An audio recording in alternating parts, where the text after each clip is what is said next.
থেকে ইমানটাকে পাকা বানাইতে পারি, ইমানটাকে যদি শক্ত করতে পারি, তাহলে মৃত্যুর পূর্বে যখন আজরাইল আপনার আমার রূহ কবজ করার জন্য আসবে, তখন আল্লাহর পক্ষ থেকে ফেরেশতা নাযিল করে। সুবহানাল্লাহ।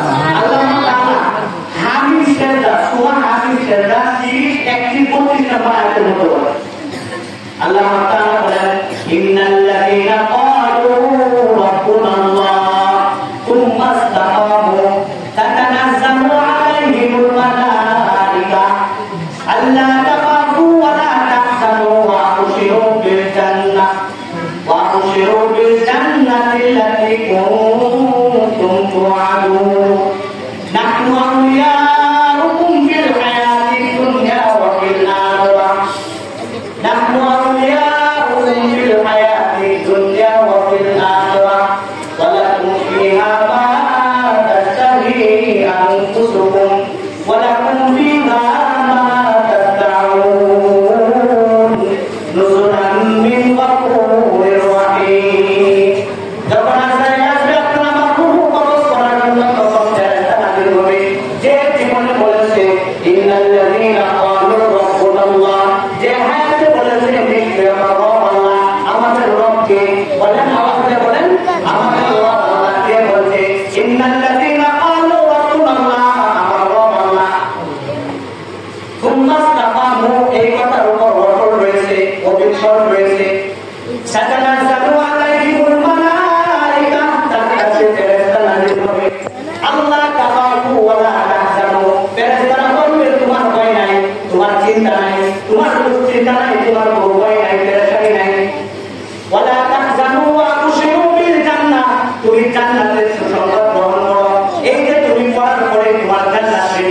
তুমি মরার পরে তার জান্নাতের নিকটতা তোমার সামনে তুলে ধরবে, তার মৃত্যু কষ্ট হবে কিন্তু জান্নাতে যাওয়ার কষ্ট হবে না।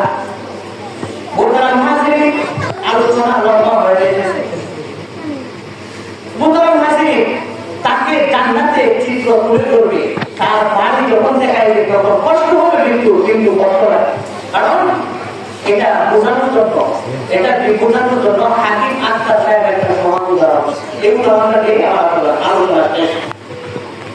এই উদাহরণটা আনছেন হাকিম আখতার সাহেব কিতাবের মধ্যে যে মৃত্যুর যন্ত্রণা সকলের হবে, কিন্তু যারা নেককার, যারা আল্লাহওয়ালা তাদেরও হবে, কিন্তু তারা বুঝবে না। কেমনে? হাকিম আখতার সাহেব বলেন যে এক ব্যক্তি প্রেমিক প্রেমিকা, তারা দুজনে প্রেম করছে, প্রেমিকার বাড়ি নদীর এই পারে, প্রেমিকার বাড়ি নদীর ওই পারে।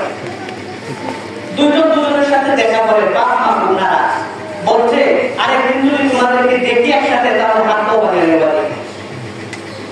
এখন কেমনে দেখা করবে? প্রেমিকা কিছুদিন পরে চিঠি লিখছে, খবর দিছে আজকে আমার বাড়িতে কেউ নাই, তুমি যদি আজকে আসো তাহলে দেখা হবে। কেউ নাই, কোনো বাইরের উদাহরণ। প্রেমিকা নদীর পার হয়ে দেখা করতে হবে। হাকিম আখতার সাহেব বলেন পুষ মাসের শীত, মাঘ মাসের শীত, কনকনে বাতাস, কুয়াশা পড়তেছে বৃষ্টির মতো। কেমনে যায়?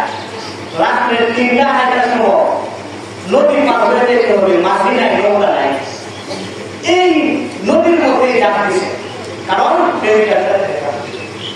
আর পুষ মাসের শীতের মধ্যে, মাঘ মাসের শীতের মধ্যে রাতে রাতে বাড়ি গেছে, শীত লাগতেছে কিন্তু শরীরে লাগে না, কারণ নদী পার হয়ে প্রেমিকার সাথে দেখা হবে।